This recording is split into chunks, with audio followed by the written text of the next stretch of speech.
Hello students, today's topic is Ronkier's life farm. Characteristic features में आपने पढ़ा था कैरेक्टर्स जो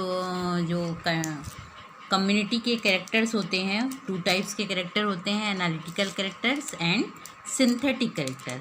एनालिटिकल कैरेक्टर्स में जो होते हैं क्वांटिटेटिव एंड क्वालिटेटिव कैरेक्टर्स थे, और इनके अलावा जो है कुछ सिंथेटिक कैरेक्टर थे।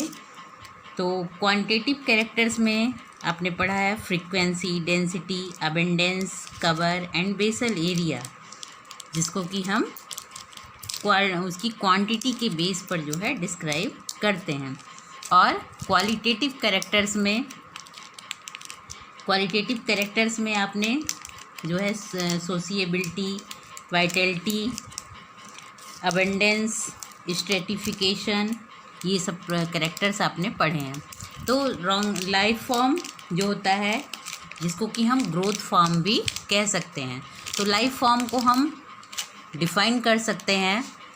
लाइफ फॉर्म को जो the general form and structure of vegetation is referred as physiognomy, a variation of plant growth farming referred as life form. Plant growth की जो वेरिएशन होता है, डिफरेंट प्लांट में डिफरेंट टाइप्स की जो ग्रोथ फॉर्म होता है, उसी को हम लाइफ फॉर्म कहते हैं। The life forms of the vegetation are to a certain extent indicatory of the climate. तो जो लाइफ फॉर्म होता है वेजिटेशन का, किसी भी प्लांटेशन का या वेजिटेशन का जो लाइफ फॉर्म होता है, वो जो है उसको सीधा जो होता है, उसका संबंध जो होता है क्लाइमेट के साथ होता है। डायरेक्ट या इनडायरेक्ट उसका पूरा संबंध जो होता है क्लाइमेटिक कंडीशन पर डिपेंड करता है। तो जो पास्ट में इकोलॉजिस्ट थे, उन्होंने यूज किया जनरल अपीयरेंस प्लांट कम्युनिटी वगैरह का, जिसको कि डिटरमाइन किया उन्होंने, उसके स्ट्रक्चर के बारे में, प्लांट स्पीसीज के, उसका स्प्रीड कैसे होता है, और लाइफ फॉर्म का कैरेक्टर, ये सभी जो है पहले जो है कम्युनिटी की स्टडी की बेसिस पर जो है इकोलॉजिस्ट ने उनको डिफाइन किया है। तो these methods are known as physiognomic method. ये सभी मेथड जो होते हैं जिसके बेसिस पर जो होता है कम्युनिटी में जो है उसके प्लांट स्पीसीज, उसका स्प्रीड, कैरेक्टर, लाइफ फॉर्म का वो जो है डिफाइन किया गया है, तो फिजियोग्नोमिक मेथड के थ्रू किया जाता है। तो इन सभी में जो है रोंकियर्स का लाइफ फॉर्म मेथड जो होता है, रोंकियर्स लाइफ फॉर्म मेथड, जो रोंकियर्स 1934 में इन्होंने लाइफ फॉर्म या ग्रोथ फॉर्म दिया था, तो इनका life form method has been commonly employed. सबसे ज़्यादा जो है रोंकियर्स का लाइफ फॉर्म जो होता है जनरली मान्य है। तो लाइफ फार्म को हम जो है डिफाइन कर सकते हैं। A life form is the sum of the adaptation of the plant to climate, यानी किसी भी प्लांट का जो ग्रोथ फॉर्म होता है, जिसे हम लाइफ फॉर्म कहते हैं, तो वो उस प्लांट का उस क्लाइमेट के प्रति जो होता है उसका एडॉप्टेशन जो होता है उसका सम कहलाता है लाइफ फॉर्म। यानी कि हम लाइफ फॉर्म को कह सकते हैं the life form is the sum of the adaptation of the plant to climate, यानी प्लांट का क्लाइमेट के प्रति जितना वो उसके प्रति एडॉप्ट कर लेगा, वहाँ की कंडीशन को जितनी जल्दी एडॉप्ट कर लेगा, जितना ज़्यादा एडॉप्ट करेगा, उसकी ग्रोथ फॉर्म उतना ही अधिक होगा, उतनी तेज़ी से वो ग्रोथ करेगा। तो प्रत्येक प्लांट का यानी वेजिटेशन का, प्लांटेशन का जो ग्रोथ फॉर्म होता है वही उसका लाइफ फॉर्म कहलाता है। तो रोंकियर के लाइफ फॉर्म को सबसे अधिक मान्यता दी गई है। He considered that the way in which different species overcome the adverse environmental conditions determines their limits of distribution. तो इन्होंने जो है डिफरेंट स्पीसीज को एडवर्स इन्वायरमेंटल कंडीशन में जो है उनके डिफरेंट स्पीसीज का डिफरेंट टाइप्स के जो ग्रोथ फॉर्म होती है, उन सभी को डिफाइन करते हुए इन्होंने लाइफ फॉर्म को डिफाइन किया है कि the sum of the adaptation of the plant to climate, तो determines their limits of distribution. Thus the plants climate can be expressed by the statistical distribution of life forms in the flora of particular region। यानी कि plant जो होते हैं climate के प्रति जो होते हैं एक्सपोजर, जो स्टैटिस्टिकल डिस्ट्रीब्यूशन होता है लाइफ फॉर्म का, कि उसकी जैसी ग्रोथ फॉर्म होगा उसके आधार पर जो होगा वो पर्टिकुलर रीजन में या फ्लोरा में वहाँ के क्लाइमेट को जितनी जल्दी अडॉप्ट कर लेगा तो वहाँ पर वो प्लांट सर्वाइव कर पाएगा और अच्छी ग्रोथ कर पाएगा। जैसे कि कुछ प्लांट्स हर टाइप के होते हैं, कुछ श्रब्स टाइप के होते हैं, कुछ ट्रीज टाइप के होते हैं। ट्री में भी कुछ स्मॉल ट्रीज होते हैं, कुछ लॉन्ग ट्रीज होते हैं। तो इनका सभी प्लांट्स का अलग अलग लाइफ फॉर्म या अलग अलग ग्रोथ फॉर्म होता है, जो कि वहाँ की क्लाइमेटिक कंडीशन के पर डिपेंड करता है और उस प्लांट के वहाँ के क्लाइमेटिक कंडीशन को कितनी सीमा तक वो अडॉप्ट कर पाता है, तो वहाँ पर वो सर्वाइव कर पाता है। On the basis of the position of perennating birds on plants and the degree of their protection during adverse condition, ये जो है उसका लाइफ फॉर्म जो होता है, किसी भी प्लांट का जो लाइफ फॉर्म है वो डिपेंड करता है कि बर्ड कंडीशन में, प्लांट की बर्ड कंडीशन में उसकी पेरिनेटिंग की पोजीशन जो होती है उसके बेसिस पर and degree of their protection के बेसिस पर वो एडवर्स कंडीशन में अपने आप को कितना अधिक प्रोटेक्ट कर लेता है और कितना लंबे समय तक वो जो है पेरिनेशन कर सकता है, उस पर डिपेंड करता है कि उसका लाइफ फॉर्म किस टाइप का होगा। Ronquiers classified plants into 5 broad life form categories are as follows। चूँकि रॉन्कियर के लाइफ फॉर्म को सबसे अधिक मान्यता इकोलॉजिस्ट ने दी है, क्योंकि उसके कम्युनिटी के लाइफ फॉर्म कैरेक्टरिस्टिक्स के बेसिस पर उनका जो है स्टडी के कम्युनिटी के स्टडी के बेसिस पर जो है रॉन्कियर्स ने जो है प्लांट्स को जो है 5 ब्रॉड लाइफ फॉर्म कैटेगरी में जो है डिवाइड किया है, जिसमें से फर्स्ट होता है फेनरोफाइट्स। फेनरोफाइट्स यानी जो फ्लावरिंग प्लांट्स होते हैं, फेनरो मीन्स फ्लावर जिसमें निकलते हैं। Phanerophytes their buds are naked और covered with scale and are situated high up on the plant. इनके जो फेनरोफाइट्स होते हैं, फेनरोफाइट्स में उन प्लांट्स को रखा गया है, फेनरोफाइट्स लाइफ फॉर्म में उन प्लांट्स को रखा गया है जिनके बड जो होते हैं नेक्ड होते हैं और या फिर केवल स्केल के थ्रू जो होते हैं कवर्ड होते हैं, और ये जो होते हैं प्लांट के सबसे हाई पोजीशन पर जो होते हैं बड इसके ग्रो करते हैं, प्रोड्यूस करते हैं, तो वहाँ इसको जो है फेनरोफाइट्स में रखा गया है।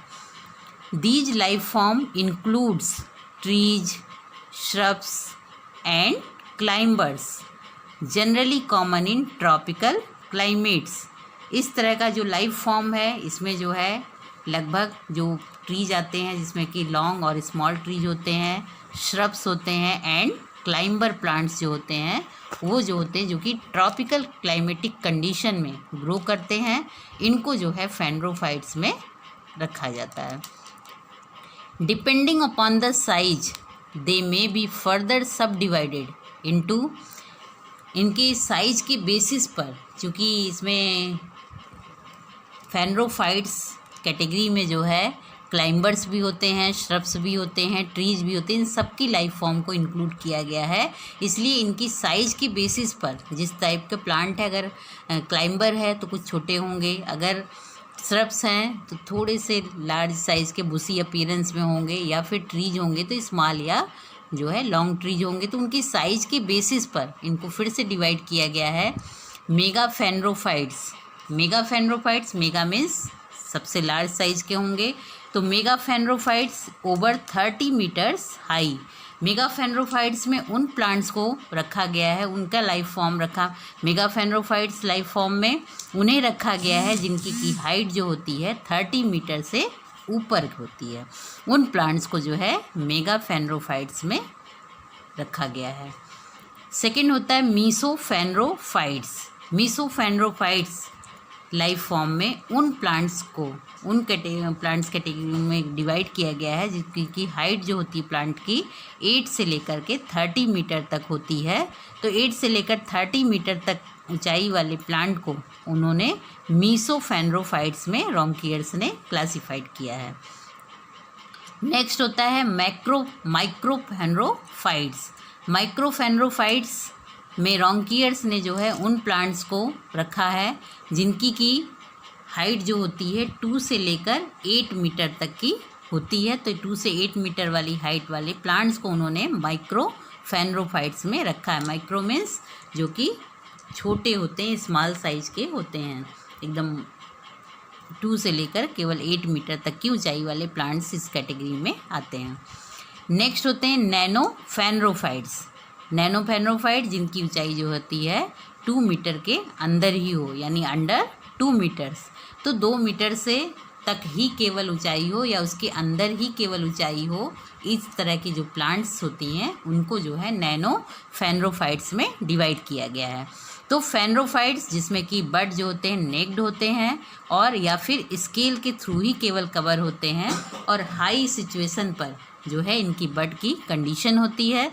तो इनमें जो है इस लाइफ फॉर्म में श्रब्स, ट्रीज, क्लाइंबर्स सब आते हैं, जिनको कि बाद में जो है उनकी साइज के बेसिस पर 4 जो कैटेगरी में डिवाइड किया गया है, जिसमें कि मेगाफेनरोफाइट्स, मीसोफेनरोफाइट्स, माइक्रोफेनरोफाइट्स एंड नैनोफेनरोफाइट्स में डिवाइड किया गया है। जहाँ पर कि मेगाफेनरोफाइट्स 30 मीटर के ऊपर, मीसोफेनरोफाइट्स 8 से लेकर 30 मीटर तक की ऊंचाई वाले, माइक्रोफेनरोफाइट्स 2 से लेकर 8 मीटर तक की ऊंचाई वाले और नैनोफेनरोफाइट्स को 2 मीटर तक के अंदर तक की ऊंचाई वालों को रखा गया है। एंड जो फेनरोफाइट्स में जो होते हैं ईपीफाइट्स भी इसमें इंक्लूड होते हैं फेनरोफाइट्स में, या फिर कुछ जो होते हैं इसमें सेपरेट लाइफ फॉर्म ईपीफाइट्स को भी रखा जाता है, लेकिन ईपीफाइट्स भी इसमें जो है फेनरोफाइट्स में इंक्लूड किए जाते हैं। कुछ को जो है ईपीफाइट्स को अलग भी रखा गया है, अलग लाइफ फॉर्म इसको शो करता है, इसलिए इनको अलग रखा गया है। लेकिन रॉन्कियर्स ने ईपीफाइट्स के कुछ प्लांट्स को जो है फेनरोफाइट्स में जो है इनको क्लासिफाइड किया है। नेक्स्ट आता है कैमियोफाइट्स, जहाँ पर कि बड की कंडीशन जो होती है बहुत ही एकदम ग्राउंड सरफेस पे होता है, एकदम ग्राउंड सरफेस के आसपास होता है। तो बड वहाँ पर एकदम ग्राउंड सरफेस की क्लोज सिचुएशन पर जो है प्रोड्यूस होते हैं, तो उसको कैमियोफाइट्स में रखा जाता है। और ये जो है इनकी कॉमन जो हाइट होती है, एल्टीट्यूड होता है, वो कॉमन होता है, बहुत ज़्यादा हाइट नहीं होती है एकदम, क्योंकि ग्राउंड सरफेस पे के आसपास ही बर्ड्स ग्रो करते हैं। जैसे कि इसमें एग्जाम्पल में आता है ट्राइफोलियम रेपेंस। तो ट्राइफोलियम रेपेंस वगैरह जो होते हैं ये आते हैं कैमियोफाइट्स में। तो ग्राउंड सरफेस के एकदम नज़दीक ही ये पाए जाते हैं। नेक्स्ट होते हैं हेमीक्रिप्टोफाइट्स। थर्ड होता है हेमीक्रिप्टोफाइट्स। क्रिप्टोफाइट्स मतलब कि जिसमें कि फ्लावर जो होता है वो ग्रो नहीं करता है। फ्लावर नहीं ग्रो करने वाले प्लांट्स को क्रिप्टोगैमी कहा जाता है। तो हेमीक्रिप्टोफाइट्स में, यानी कि जिसमें बड होते तो हैं पर छुपे हुए होते हैं, हेमीक्रिप्टोफाइट्स में उनको रखा जाता है। These are mostly found in cold temperate zone. इस तरह की जो हेमीक्रिप्टोफाइट्स में इनको डिवाइड किया गया है, इनको रॉन्कियर्स ने हेमीक्रिप्टोफाइट्स में रखा है। ये जो होते हैं ये मोस्टली जो होते हैं कोल्ड टेम्परेट जोन में पाए जाते हैं, और इनका बड्स जो होता है वो सॉयल के सरफेस के अंदर जो होता है हिडन कंडीशन में होता है, और सॉयल के द्वारा ही ये प्रोटेक्ट भी होता है। तो ये बड जो होता है हिडन होता है अंडर सॉयल सरफेस और protected by the soil itself. तो यहाँ पर जो बड होता है, एक तो टेम्परेट जोन में ये ग्रो करते हैं, कोल्ड टेम्परेट जोन में ही इस तरह के हेमीक्रिप्टोफाइट्स टाइप के जो लाइफ फॉर्म पाया जाता है उनके प्लांट ग्रो करते हैं। बड इनका हिडन होता है सॉयल सरफेस के अंदर, और सॉयल के द्वारा ही इनका बड जो है प्रोटेक्ट किया जाता है। Their shoots generally die each year. इनके जो बड जो होते हैं वो तो चूँकि सॉयल सरफेस के अंदर रहते हैं, काफ़ी लंबे समय तक वहाँ पर प्रोटेक्ट रहते हैं सॉयल के द्वारा, बट जो इनका सूट होता है ये हर साल जो है डेड हो जाता है और फिर नए सीजन में फिर से इनको ग्रो किया जाता है। कुछ जो होते हैं बाइनियल टाइप्स के और या फिर पेरेनियल हर्ब्स के रूप में भी ग्रो करते हैं। Examples most of the biennials and perennials herbs, यानी हर साल उनका सूट तो डिसअपियर हो जाता है, डाई हो जाता है, लेकिन जो है उनके बड जो है अंदर सॉयल सरफेस के अंदर प्रोटेक्ट रहते हैं, जो नेक्स्ट ग्रोइंग सीजन में आकर के फिर से जो है ग्रोथ करते हैं। तो उनका जैसे द्विवर्षीय होते हैं या बहुवर्षीय हर्ब्स वगैरह होते हैं, तो ये प्लांट्स जो होते हैं जिनमें कि बड जो होता है सॉयल सरफेस के ऊपर दिखाई नहीं देता है, छुपा हुआ रहता है, यानी कि वहाँ पर फ्लावर की ग्रोथ उन प्लांट्स में नहीं पाई जाती है, तो इसलिए उनको हेमी क्रिप्टोफाइट्स में रखा गया है। रॉन्कियर्स ने इसको थर्ड कैटेगरी हेमी क्रिप्टोफाइट में रखा है। नेक्स्ट आता है क्रिप्टोफाइट्स और जियोफाइट्स। क्रिप्टोफाइट्स, क्रिप्टो मीन्स पूरी तरह से जो बिल्कुल जो बल्बस या राइजोम या उसमें रहते कम्प्लीटली हिडन रहता है, यानी कि उसमें बड जो होता है कभी भी सॉयल सरफेस के ऊपर कभी भी नहीं दिखाई देता है। Their buds are completely hidden in the soil as a bulbs and rhizomes. Most of them are found in arid zones. इसमें जो होते हैं जो बड होता है कम्प्लीटली सॉयल सरफेस के अंदर जो होता है हिडन रहता है, छुपा हुआ रहता है, बल्ब के रूप में, राइजोम्स के रूप में, और नेक्स्ट जो मोस्टली ये प्लांट्स जो होते हैं क्रिप्टोफाइट्स टाइप के जो होते हैं या जियोफाइट्स टाइप के होते हैं, ये मोस्टली जो है एरिड जोन में पाए जाते हैं। इनमें जो है hydrophytes are the cryptophytes whose birds are found below the water surface. इन क्रिप्टोफाइट्स में जो कि हाइड्रोफाइट्स टाइप के प्लांट्स आते हैं या जियोफाइट्स इसलिए कहा जाता है क्योंकि एकदम सॉयल के अंदर इनके बड कम्प्लीटली हिडन रहता है। और हाइड्रोफाइट्स जो होते हैं हाइड्रोटाइफाइट्स टाइप के जो क्रिप्टोफाइट्स होते हैं जिनमें बड जो होता है छुपा हुआ रहता है, तो ये इनमें बड जो होता है वाटर सरफेस के नीचे एकदम निचले सरफेस में रहता है, जहाँ पर कि उसका बड हिडन रहता है, दिखाई नहीं देता है, तो ये जो है हाइड्रोफाइट्स क्रिप्टोफाइट्स कहलाते हैं। तो इस तरह से जो चौथा कैटेगरी उन्होंने दिया था रॉन्कियर्स ने, वो क्रिप्टोफाइट्स या फिर जियोफाइट्स में डिफाइन किया था। Fifth category therophytes. थायरोफाइट्स वो प्लांट्स इन थायरोफाइट्स लाइफ फॉर्म उन प्लांट्स को उन्होंने दिया। These are seasonal plants completing their life cycle in a single favorable season and remain dormant throughout the rest unfavorable period of year। तो ये जो हैं सीजनल प्लांट्स होते हैं जो थायरोफाइट्स में रखे जाते हैं, पूरी तरह से सीजनल प्लांट्स होते हैं और इनकी पूरी की पूरी लाइफ साइकिल जो है एक ही फेवरेबल पीरियड, एक ही फेवरेबल सीजन में कंप्लीट होती है, यानी एक पूरी उनकी जो लाइफ साइकिल होती है एक सीजन में, एक ग्रोइंग सीजन में कंप्लीट हो जाती है। And remain dormant through out the rest unfavourable period of year in the form of seeds. और इसके अलावा जो होते हैं ये सीड्स के फॉर्म में अनफेवरेबल कंडीशन जब आती है, अनफेवरेबल क्लाइमेटिक कंडीशन जब होती है, तो ये इनके जो सीड्स जो इनके प्लांट्स के सीड्स होते हैं, तो सीड्स के फार्म में ये लंबे समय तक अनफेवरेबल पीरियड में डॉर्मेंट फेज में पड़े रह सकते हैं। और जैसे ही फेवरेबल कंडीशन आती है तो फेवरेबल नेक्स्ट ग्रोइंग सीजन में, सिंगल फेवरेबल सीजन में फिर से ये इन्हीं सीड्स से जो है नए प्लांट डेवलप होते हैं। तो ये सीजनल प्लांट होते हैं और इनकी कंप्लीट लाइफ साइकिल जो होती है केवल एक फेवरेबल सीजन में कंप्लीट हो जाती है। और अनफेवरेबल पीरियड में ये जो है सीड्स के थ्रू जो होते हैं, सीड्स के रूप में जो होते हैं, ये डॉर्मेंट फेज में या पेरिनेशन फॉर्म में पड़े रहते हैं और नेक्स्ट ग्रोइंग सीजन में इन्हीं सीड्स से फिर जो है बोने पर जो होता है नया प्लांट डेवलप होता है। They are common in deserts. ये प्लांट जो होते हैं कॉमनली जो है डिजर्ट्स में, यानी जहाँ पर पानी की बहुत कमी होती है वहाँ पर ये दिखाई देते हैं, एकदम रेगिस्तान टाइप्स के जहाँ पर होते हैं, इसीलिए इनको थायरोफाइट्स कहा जाता है। ब्रॉन ब्लैंक्विट ने 1951 on the basis of Raunkiaer's life form divided plants into many as 10 categories. Braun Blanquet ने 1951 में रोंकियर्स के लाइफ फॉर्म के बेसिस पर जो है 10 उसमें जो है 10 कैटेगरी में जो है डिवाइड किया है।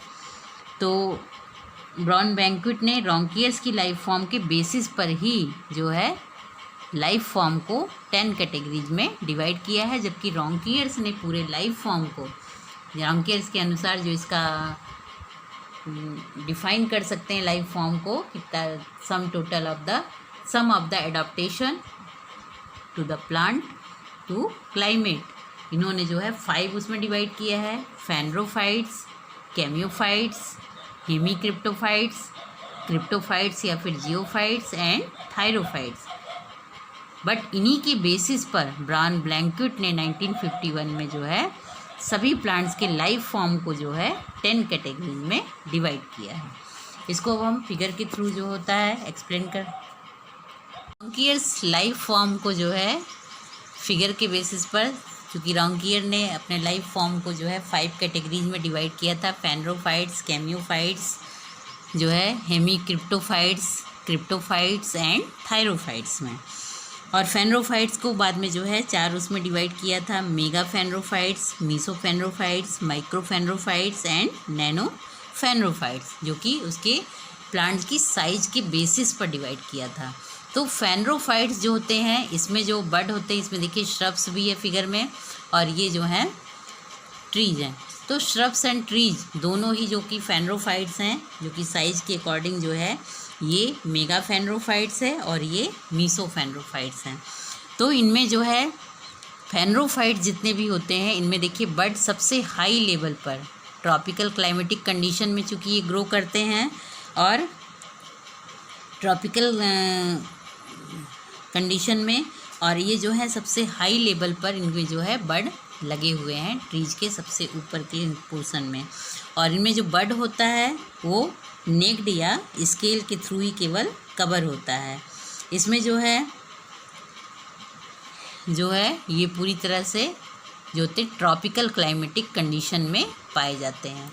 तो फेनरोफाइट्स जिसमें कि बेसिस पर जो होते श्रब्स, ट्रीज, क्लाइंबर्स वगैरह आते हैं, जिसमें कि श्रब्स हों या फिर ट्रीज हों या क्लाइंबर्स हों, सभी में बड जो होते हैं सबसे हाई पोजीशन पे लगे होते हैं। यहाँ पे फिगर में देखिए सबसे हाई पोजीशन पे हैं, और ये जो है नेक्ड या जो होते हैं स्केल के थ्रू जो होते हैं कवर्ड होते हैं। ट्रॉपिकल क्लाइमेटिक कंडीशन में इस तरह की लाइफ फॉर्म पाया जाता है, जिसमें कि 4 तरह के लाइफ फॉर्म पाए जाते हैं, जिसको कि मेगा फेनरोफाइट, मीसोफेनरोफाइट्स, माइक्रोफेनरोफाइट्स, नैनोफेनरोफाइट्स में डिवाइड किया गया है।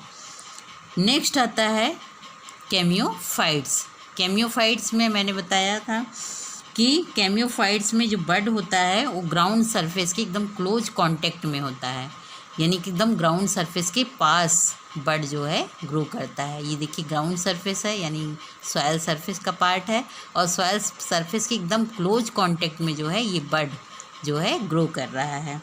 तो बड जो है इसमें एकदम ग्राउंड सरफेस के एकदम क्लोज कांटेक्ट में ग्रो करता है, और हाई एल्टीट्यूड पर, बहुत ऊंची पहाड़ों वहाड़ों पर इस तरह के जो है लाइफ फॉर्म कैमियोफाइट्स टाइप का लाइफ फॉर्म पाया जाता है, जिसमें बड जो है एकदम ग्राउंड सरफेस के पास होता है। उसके बाद उसकी फ्लावर पाए जाते हैं, बड फ्लावर वगैरह पाए जाते हैं। इसमें जो है मेन जो एग्जाम्पल होता है कैमियोफाइट्स में होता है ट्राइफोलियम रिपेंस। नेक्स्ट आता है हेमीक्रिप्टोफाइट्स। थर्ड उसमें जो है थर्ड कैटेगरी जो है रोंकियर्स ने हेमीक्रिप्टोफाइट्स में डिवाइड किया है। हेमीक्रिप्टोफाइट्स में जो होते हैं मोस्टली जो होते हैं कोल्ड टेम्परेट जोन में इस तरह के प्लांट पाए जाते हैं, और इनके बड जो होते हैं ये सॉयल सरफेस के पर जो होता है हिडन होता है, और सॉयल के द्वारा ही जो होता है ये प्रोटेक्ट होते हैं। जैसे देखिए यहाँ पर ये सॉयल सरफेस है, सॉयल सरफेस के एकदम नीचे यानी उसके पास में जो होता है एकदम सॉयल सरफेस के द्वारा ही जो होता है ये हिडन भी रहता है, उसी के द्वारा प्रोटेक्ट किया जाता है। ये देखिए बड है, और ये बड है जो कि एकदम सॉयल सरफेस के नीचे है, सॉयल सरफेस के द्वारा ही वो छुपाया गया रहता है, बड हिडन अंडर सॉयल सरफेस। तो ये हेमीक्रिप्टोफाइट जो होते हैं ये प्रोटेक्ट रहते हैं और इनका सूट जो होता है हर साल डेड हो जाता है। जैसे कि बहुत सारे बाइनियल या पेरेनियल हर्ब्स वगैरह होते हैं जिनका कि बड जो होता है सॉयल सरफेस के नीचे जो होता है हिडन और प्रोटेक्ट रहता है, लेकिन उनका सूट जो होता है हर साल डेड हो जाता है और फिर नेक्स्ट ग्रोइंग सीजन में आने पर फिर से ये सूट डेवलप हो जाते हैं, यानी नया पौधा ग्रो कर जाता है। तो इस तरह का जो लाइफ फॉर्म होता है ये मेनली जो होता है कोल्ड टेम्परेट जोन में ही पाया जाता है। नेक्स्ट आता है फोर्थ, जो उन्होंने रॉन्कियर्स ने फोर्थ उसमें कैटेगरी डिवाइड किया था लाइफ फॉर्म की, वो क्रिप्टोफाइट्स या जियोफाइट्स। क्रिप्टोफाइट्स या जियोफाइट्स जिसमें कि फ्लावर की कंडीशन नहीं हो दिखाई देती है, यानी फ्लावरिंग प्लांट्स नहीं होते हैं, वो क्रिप्टोफाइट्स या जियोफाइट्स में आते हैं। तो इनके बड जो होते हैं कम्प्लीटली सॉयल के द्वारा हिडन होते हैं। और ये देखिए यहाँ राइजोम फॉर्म में दिखाया है फिगर में, ट्यूबर्स के फॉर्म में या फिर बल्ब के फॉर्म में होते हैं। तो इनके बड जो होते हैं कम्प्लीटली सॉयल सरफेस के नीचे हिडन होता है, सॉयल के द्वारा हिडन होते हैं, जो कि बल्ब के फॉर्म में, ट्यूबर के फॉर्म में, राइजोम के फॉर्म में इनके बड होते हैं। और ये मेनली जो होते हैं एरिड जोन में पाए जाते हैं। अधिकतर इसके इस तरह के प्लांट जो होते हैं एरिड जोन में ही पाए जाते हैं। और इसमें जो होते हैं जो हाइड्रोफाइट्स टाइप के क्रिप्टोफाइट्स होते हैं उनके बड जो हैं वाटर सरफेस के ठीक नीचे, जैसे कि जो टेरेस्ट्रियल प्लांट होते हैं वो सॉयल के नीचे उनके बड पाए जाते हैं, हिडन रहते हैं और सॉयल के अंदर सरफेस पर रहते हैं, और ऊपर जो होता है उनकी सिर्फ लीफ वगैरह दिखाई देती, बड उनका जो होता है सॉयल सरफेस के द्वारा हिडन रहता है और एरिड जोन कंडीशन में पाए जाते हैं। तो हाइड्रोफाइट्स जो होते हैं उनमें जो होता है बल्ब वो वाटर सरफेस के थ्रू जो होता है हिडन होता है, छुपा हुआ रहता है, सामने दिखाई नहीं देता है। तो इनको कहते हैं क्रिप्टोफाइट्स या जियोफाइट्स। ये फिगर के थ्रू क्लियर हो रहा है। नेक्स्ट है फिफ्थ कैटेगरी जो है रॉन्कियर्स ने दी थी, वो थी थायरोफाइट्स। थायरोफाइट्स जो कि मेनली डिजर्ट वगैरह में ग्रो करते हैं इस तरह की लाइफ फॉर्म। तो ये इस लाइफ फॉर्म में देखिए फिगर में ये जो है सीजनल प्लांट्स होते हैं, क्योंकि ये जो है अपनी लाइफ साइकिल जो है एक ही ग्रोइंग सीजन में, जो कि फेवरेबल ग्रोइंग सीजन होती उसी में कंप्लीट करते हैं। तो ये जो है इसके बाद जो है जब ग्रोइंग सीजन ख़त्म हो जाता है इनका, यानी कि अनफेवरेबल कंडीशन, क्लाइमेटिक कंडीशन आ जाती है, तब ये सीड के फॉर्म में जो है डॉर्मेंट फेज में अनफेवरेबल पीरियड में लंबे समय तक ये सीड के फॉर्म में पड़े रहते हैं। नेक्स्ट ग्रोइंग सीजन जब आता है तो इनकी सीड को जो है जब बोया जाता है या सोइंग की जाती है तो उससे नया प्लांट, नया पौधा ग्रो करता है। और ये जो हैं डिजर्ट में कॉमनली इस तरह के प्लांट पाए जाते हैं, जिनको कि थायरोफाइट्स लाइफ फॉर्म की कैटेगरी में रखा जाता है। इनको बहुत ज़्यादा पानी की आवश्यकता नहीं होती इन प्लांट्स को। ब्रायन ब्लैंकविट जो है 1951 में रॉन्कियर्स के ही लाइफ फॉर्म के बेसिस पर, चूँकि इसी 5 कैटेगरी को जो है इन्होंने 10 उसमें डिवाइड कर दिया है। इसको जो है इसकी जो रॉन्कियर्स की जो नॉर्मल बायोलॉजिकल स्पेक्ट्रम है फेनरोगैमिक फ्लोरा का, इसको हम टेबल के थ्रू जो है एक्सप्लेन करते हैं।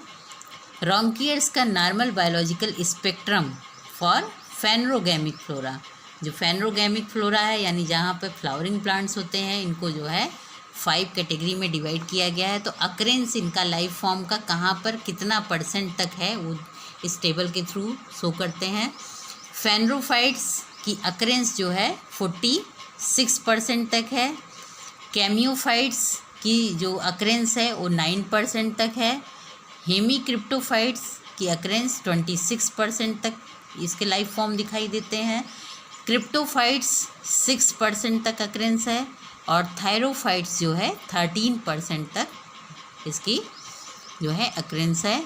तो इस तरह से ये जो है रॉन्कियर्स के नॉर्मल बायोलॉजिकल स्पेक्ट्रम है फेनरोगैमिक फ्लोरा के लिए, कि इनका जो है जो 5 तरह की लाइफ फॉर्म है, यानी जिसको हम ग्रोथ फॉर्म भी कहते हैं, तो वो जो है 5 कैटेगरी जो है कितने % तक कहाँ पर इनकी अकरेंस दिखाई देती है।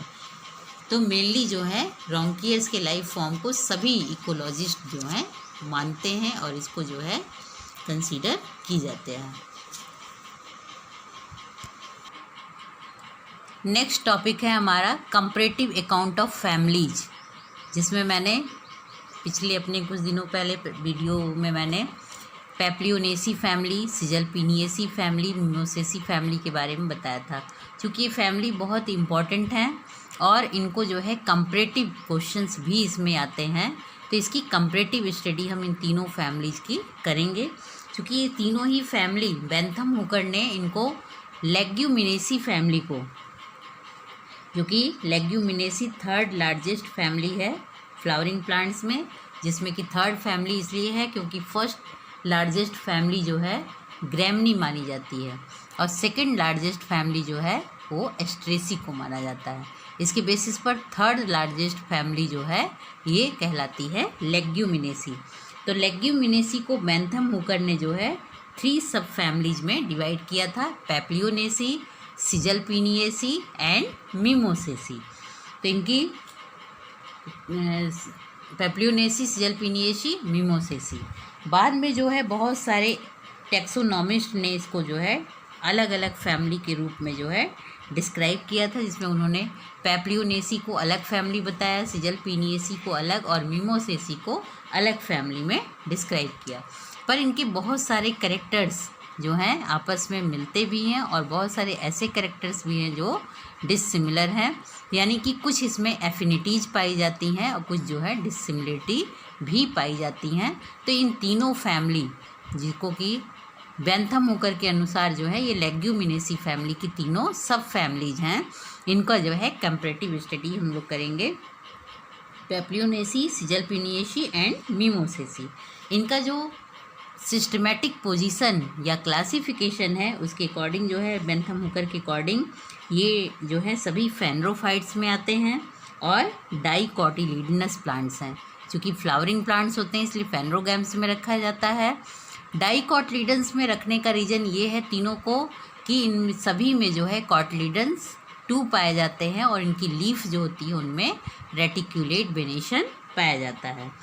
और इनको पॉलीपिटेली जो है सब क्लास में रखा जाता है। पॉलीपिटेली में रखने का रीज़न ये होता है कि इन सभी के तीनों ही फैमिली जो होती है इन सभी में जो होता है सबके पिटल्स जो होते हैं फ्री होते हैं, यानी कि कोई पिटल्स किसी के साथ फ्यूज नहीं होता है, तो इन्हें पॉलीपिटेली में रखा जाता है।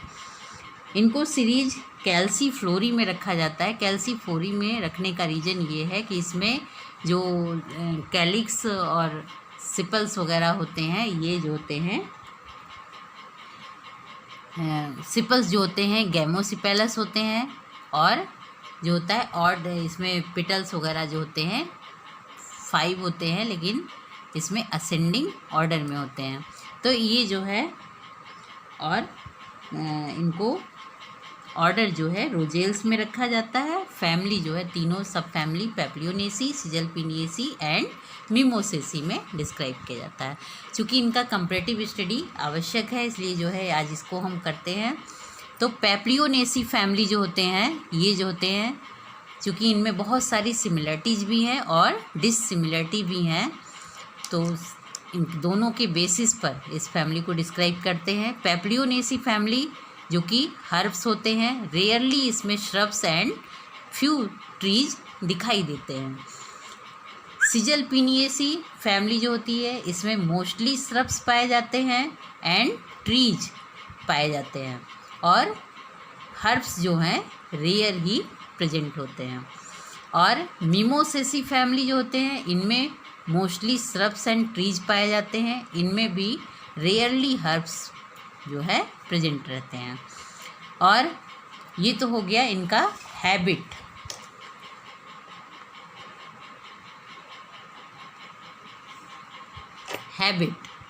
और इसके बाद आते हैं लीफ पर। इनका जो लीफ होता है, लीफ जो होता है पेप्लियोनेसी में इम्पेरीपिन्नेट टाइप की लीव्स पाई जाती है, और सिजलपिनिएसी में जो है पेरीपिन्नेट टाइप्स की लीव्स पाई जाती हैं।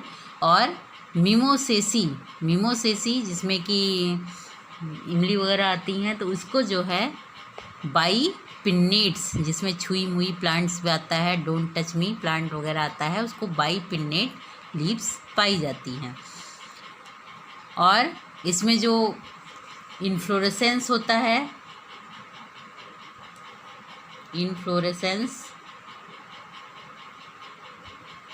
इन्फ्लोरेसेंस जो होता है पेप्लियोनेसी फैमिली में जो होता है रेसिमोस टाइप का होता है। रेसिमोस टाइप्स का यानी कि जो मेन एक्सिस होती है उसकी ग्रोथ अनलिमिटेड होती है, और फ्लावर जो होता है वो अनलिमिटेड ग्रोथ होता है। तो एक्रोपिटल सक्सेशन क्रम में इस पर फ्लावर लगते हैं। तो इसमें रेसिमोस टाइप का इन्फ्लोरेसेंस पाया जाता है पेप्लियोनेसी फैमिली में।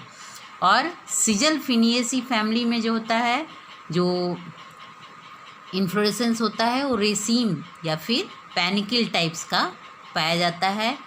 और जो मिमोसेसी फैमिली होता है उसमें साइमोज हेड होता है।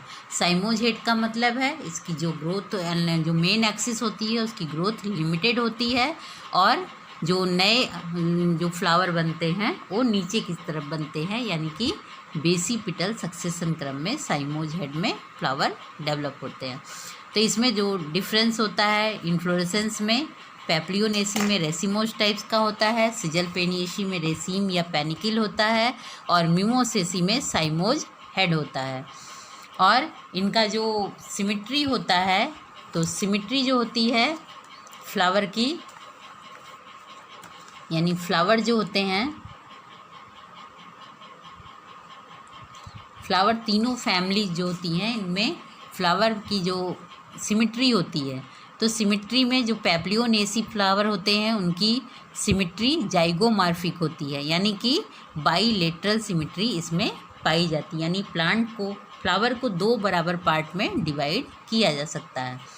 सिजलपिनिएसी जो होता है उसमें स्लाइटली जाइगोमॉर्फिक होते हैं, यानी कि जो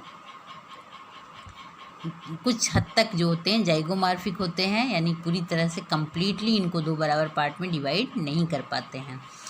मिमोसेसी फैमिली जो होती है इसमें जो होता है, जो फ्लावर होते हैं उनकी सिमिट्री जो होती है एक्टिनोमॉर्फिक होती है। एक्टिनोमॉर्फिक सिमिट्री यानी कि जो होते हैं फ्लावर जो होते हैं, इनमें फ्लावर जो होता है उसको चार बराबर पार्ट में डिवाइड कर सकते हैं, यानी कि रेडियल सिमिट्री पाई जाती है। और ये फ्लावर जो होते हैं रेगुलर टाइप्स के होते हैं, और ये सभी फ्लावर जो होते हैं हर्माफ्रोडाइट होते हैं, और इन सभी तीनों फैमिलीज़ के फ्लावर जो होते हैं हर्माफ्रोडाइट होते हैं, और तीनों ही जो होते हैं ये हाइपोगाइनस फ्लावर्स पाए जाते हैं इनमें। नेक्स्ट आते हैं इसके कैलिक्स। नेक्स्ट आते हैं कैलिक्स पर। कैलिक्स यानी जो ग्रुप ऑफ सिपल्स कहलाता है कैलिक्स, यानी कैलिक्स का एक इंडिविजुअल पार्ट जो है सिपल्स कहलाता है। तो पेप्लियोनेसी फैमिली में जो सिपल्स होते हैं 5 सिपल्स प्रेजेंट होते हैं, और गैमोसिपेलस टाइप के होते हैं। गैमोसिपेलस यानी जितने भी सिपल्स होते हैं सभी आपस में फ्यूज रहते हैं। और ऑड सिपल जो होता है एंटीरियर होता है, जो 5 सिपल्स में से जो ऑड सिपल होता है वो एंटीरियर पोर्शन में पाया जाता है। जबकि सिजलपिनिएसी फैमिली में सिपल्स 5 ही होते हैं पर फ्री होते हैं, गैमोसिपेलस नहीं होते हैं, और या कुछ जो होते हैं स्लाइटली फ्यूज होते हैं पर पूरी तरह से गैमोसिपेलस नहीं पाए जाते हैं। और इनमें जो है ऑड सिपल एंटीरियर इसमें भी पाया जाता है। तो इसमें भी ऑड सिपल जो होते हैं एंटीरियर होते हैं, पर जो होते हैं सिपल्स जो होते हैं फ्री होते हैं, या जो किसी में फ्यूज होते भी हैं तो केवल स्लाइटली फ्यूज्ड होते हैं। जबकि मिमोसेसी फैमिली में सिपल्स जो हैं 5 होते हैं एंड गैमोसिपेलस होते हैं। तो सिपल्स 5 होते हैं, गैमोसिपेलस यानी कि सारे सिपल्स जो हैं फ्यूज्ड होते हैं, और ऑड सिपल जो होता है वो पोस्टीरियर होता है। जबकि पेप्लियोनेसी में जो ऑड सिपल होता है एंटीरियर होता है, और इसमें जो होता है पेप्लियोनेसी एंड सिजलपिनिएसी दोनों में ऑड सिपल एंटीरियर होता है, बट जो मिमोसेसी होता है इसमें ऑड सिपल जो होता है पोस्टीरियर पाया जाता है। उसके बाद आते हैं करोला। करोला यानी ग्रुप ऑफ पिटल्स, यानी करोला का एक इंडिविजुअल पार्ट पिटल कहलाता है, या ग्रुप ऑफ पिटल्स को हम करोला कहते हैं। तो इसमें पैप्लियोनेसी फैमिली में पिटल्स जो हैं 5 होते हैं और पैप्लियोनेसियस टाइप्स के होते हैं, यानी कि एक स्टैंडर्ड्स होता है, विंग्स होता है 2 और एक किल होती है। तो पैप्लियोनेसियस टाइप्स का इसमें पिटल्स प्रेजेंट होते 5 ही हैं। विद पोस्टीरियर लार्जेस्ट स्टैंडर्ड, जो पोस्टीरियर होता है सबसे बड़ा होता है, इसको स्टैंडर्ड कहते हैं। 2 जो होते हैं लेटरल होते हैं उनको विंग्स कहते हैं, और 2 जो होते हैं एंटीरियर और यूनाइटेड होते हैं उनको किल कहते हैं। तो इसमें जो होता है इसका जो पैप्लियोनेसियस टाइप्स का इसमें पिटल्स का अरेंजमेंट भी होता है। इस अरेंजमेंट को, इस एस्टिवेशन को हम वैक्सिलरी एस्टिवेशन कहते हैं, जिसमें पैप्लियोनेसियस टाइप्स के फ्लावर जो कि सबसे ऊपर जो होता है स्टैंडर्ड बड़ा सा होता है जो कि पोस्टीरियर होता है, 2 लेटरल जिसको विंग कहते हैं, और एंटीरियर का जो यूनाइटेड किल होता है जैसे कि बोट नुमा स्ट्रक्चर फॉर्म करता है। तो ये इनका एस्टिवेशन कहलाता है वैक्सिलरी टाइप का। और सिजल पिनियेसी में भी पिटल्स 5 ही होते हैं, बट ऑड सिपल जो होता है स्मॉलेस्ट होता है एंड इनर मोस्ट होता है। तो इसमें जो है पिटल्स 5 होते हैं, पर ऑड सिपल बहुत छोटा होता है और सबसे अंदर की ओर होता है, जबकि पैप्लियोनेसी में जो होते हैं जो ऑड सिपल होता है वो पोस्टीरियर होता है, सबसे लार्जेस्ट होता है। और इसमें जो है एस्टिवेशन जो है असेंडिंग इम्ब्रिकेट टाइप का पाया जाता है। इम्ब्रिकेट एस्टिवेशन यानी कि एक अंदर एक बाहर, और 2 जो हैं एक पूरी तरह से अंदर एक पूरी तरह से बाहर, और 2 जो हैं 3 जो हैं एक अंदर एक बाहर कोर उनके पाए जाते हैं। तो इसमें जो होते हैं सिजल पिनियेसी में असेंडिंग इम्ब्रिकेट टाइप का एस्टिवेशन पाया जाता है। इसके बाद आते हैं मिमोसेसी फैमिली, जो इनसे डिफरेंस होती है। इसमें पिटल्स जो होते हैं 4 या 5 होते हैं, जबकि पैप्लियोनेसी और सिजल पिनियेसी में 5 पिटल्स होते हैं। लेकिन इसमें जो होते हैं पिटल्स 4 या 5 होते हैं, और बेस पर जो होते हैं फ्यूज्ड होते हैं। एस्टिवेशन जो होता है इनका वेलवेट टाइप का पाया जाता है। तो इसमें वेलवेट एस्टिवेशन पाया जाता है, यानी कोई कोर किसी को ओवरलैप नहीं करता है। नेक्स्ट आते हैं एंड्रूशियम पर। एंड्रूशियम जो पैप्लियोनेसी फैमिली में एंड्रूशियम में स्टेमेंस यानी कि ग्रुप ऑफ स्टेमेंस एंड्रूशियम कहलाता है, जो कि मेल रिप्रोडक्टिव आर्गन्स होते हैं। स्टेमेंस इसमें 10 होता है। यूजुअली जो होते हैं डाई एडल्फस होते हैं। डाई एडल्फस मीन्स 2 अलग अलग ग्रुप से बियर होते हैं, यानी एक ग्रुप से 9 होता है और एक ग्रुप से 1। 9 जो होते हैं वो फ्यूज होते हैं और एक जो होता है वो फ्री होता है। तो होते 10 ही हैं, पर 2 ग्रुप से बियर होते हैं, इसलिए इनको डाई एडल्फस कहते हैं। यानी 9 + 1 के रेंज में होते हैं। 9 फ्यूज होते हैं, 1 जो होता है वो फ्री होता है। सिजल पिनियेसी में भी स्टेमेंस जो होते हैं 10 ही होते हैं, पर 5 के 2 ओरल में प्रेजेंट होते हैं। कुछ जो होते हैं इसमें स्टेमिनोड्स टाइप के भी पाए जाते हैं। इसमें रेयरली ही फ्री होते हैं और वेरिएबल लेंथ में ये इनके स्टेमेंस पाए जाते हैं। स्टेमेंस जो मिमोसेसी में स्टेमेंस होते हैं, वो मिमोसेसी फैमिली में स्टेमेंस न्यूमरस होते हैं, यानी बहुत अधिक संख्या में होते हैं और सभी फ्री होते हैं। कोई किसी के साथ कोनेट या एडनेट नहीं होता है। गाइनोशियम जो होता है पैप्लियोनेसी फैमिली में मोनोकार्पिलरी होता है।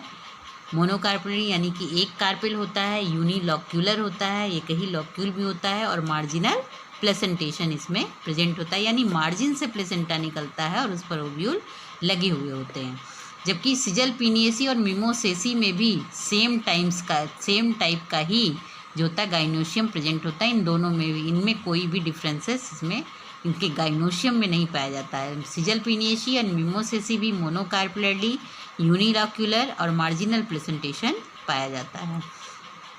फ्रूट जो होता है, फ्रूट में जो डिफरेंसेस पाए जाते हैं, इसमें पैप्लियोनेसी में लेग्यूम टाइप का फ्रूट होता है, सिजल पिनियेसी में भी लेग्यूम टाइप का फ्रूट होता है, जबकि मिमोसेसी फैमिली में लोमेंटम टाइप का फ्रूट पाया जाता है।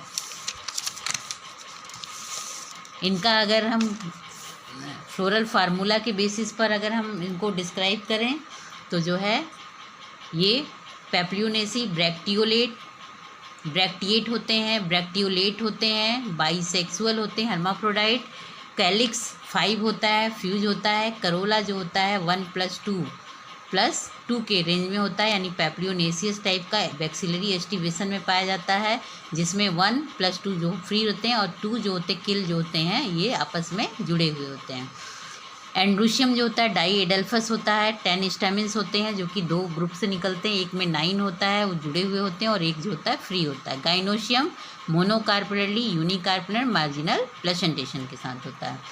सिजल पिनियसी में ब्रैक्टिएट होते हैं, जाइगोमार्फिक होते हैं और बाइसेक्सुअल होते हैं। कैलिक्स में सिपल्स 5 होते हैं, फ्री होते हैं। करोला में 5 पेटल्स होते हैं, सभी फ्री होते हैं। एंड्रोशियम में 10 स्टेमिन्स पाए जाते हैं, कभी कभी 5+5 के उसमें भी पाए जाते हैं, कुछ जो है स्टेमिनोड टाइप में भी पाए जाते हैं। गाइनोशियम में मोनोकार्पेटली होता है और यूनिलॉक्यूलर और ओवरी सुपीरियर होती है, हाइपोगाइनस कंडीशन पाई जाती है। मिमोसेसी में एक्टिनोमार्फिक टाइप के होते हैं, बाइसेक्सुअल होते हैं। कैलिक्स में सिपल्स जो होते हैं 5 होते हैं, सभी फ्यूज होते हैं। करोला जो होते हैं 4 या 5 होते हैं और सभी जो हैं फ्री होते हैं। एंड्रोशियम में स्टेमिन्स जो होते हैं इंडिफिनिट नंबर में होते हैं, न्यूमरस होते हैं, सभी फ्री होते हैं।